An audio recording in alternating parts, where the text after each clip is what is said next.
The Prophet ﷺ, when he came into the qurb of Allah subhanahu wa ta'ala in the august court of Allah Azza wa Jal, then he said some special words which we say in our salah. And those words are at-tahiyyatu lillahi was-salawatu wat-tayyibat. That all forms of verbal worships, that worship which is done with our tongue, verbally, they are for Allah. All those worships which are done through our body, physical worships, badani, qawli or badani ibadat or mali ibadat. The worship which is done through our wealth, like zakat, which is obligatory upon us, and nafli sadaqat, optional charity that we give, which is not fard upon us. And all these forms of worship, Rasulullah sallallahu alaihi wasallam confessed, these were his words, that they are for Allah.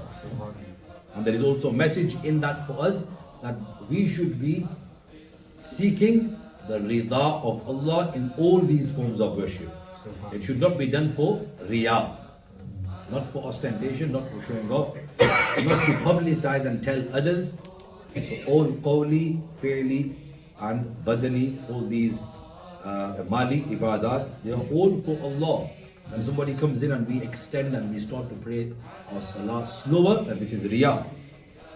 And when we start to announce our mali ibadat, financial or that worship which is done with our wealth, and we announce it so that people will think we are generous, and this is not for Allah, then you are doing it for riya. So we need to check ourselves and only do it for Allah. And optional worship should be done secretly, not publicized, to avoid riya. He said this, and then Allah subhanahu wa ta'ala responded and said, Assalamu alayka ayyuhan nabiyyu wa rahmatullahi wa barakatuh. These are the words of Allah, that peace be upon you, O Nabi. And the meaning of Nabi is the knower of hidden news. Ghaib ki khabar dene wale. Salam ho aap par.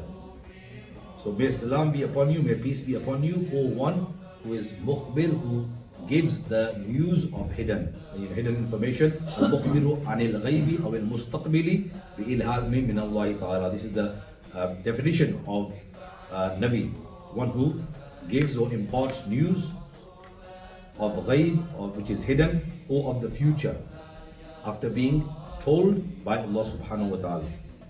So he said those words which we say in our salah. And then our Nabi ﷺ said, peace be upon us.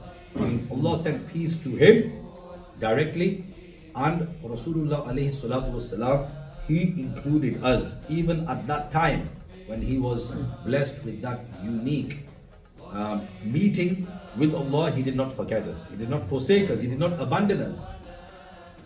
And we should not also abandon our Nabi ﷺ. If we do not remember him, it is our loss. He is not in need of our remembrance, we are in need of our Nabi ﷺ.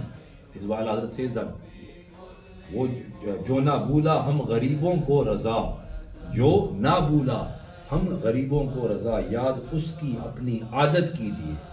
And make his remembrance habitual. उसकी आदत बनाए, यानी उठते बैठते दुरूद पढ़ते रहे.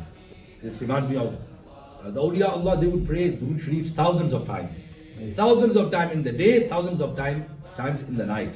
The Prophet ﷺ, he remembered us and said, peace be upon us, alayna, meaning the ummah, and upon Allah's righteous servants. Those of Allah's servants were salih. Upon those, Rasulullah said special salam. Assalamu alayna, which covers the ummah, and wa ala ibadillahi salihin, and those of the servants were salih. So we should strive to become salih, meaning righteous, those who strive to perform good deeds and avoid sins. And then first Sayyidina Jibreel Alayhissalam, who is Sayyidul Malaika, he said the words, the testimony, the testament of faith, Ashhadu an la ilaha illallah wa ashhadu anna Muhammadan abduhu wa rasuluh. These were the words of Sayyidina Jibreel Alayhissalam, that I testify that there is no one worthy of worship except Allah, and I testify that Muhammad sallallahu alaihi wasallam is his special devotee and his messenger. And after he said it, then all of the angels repeated this.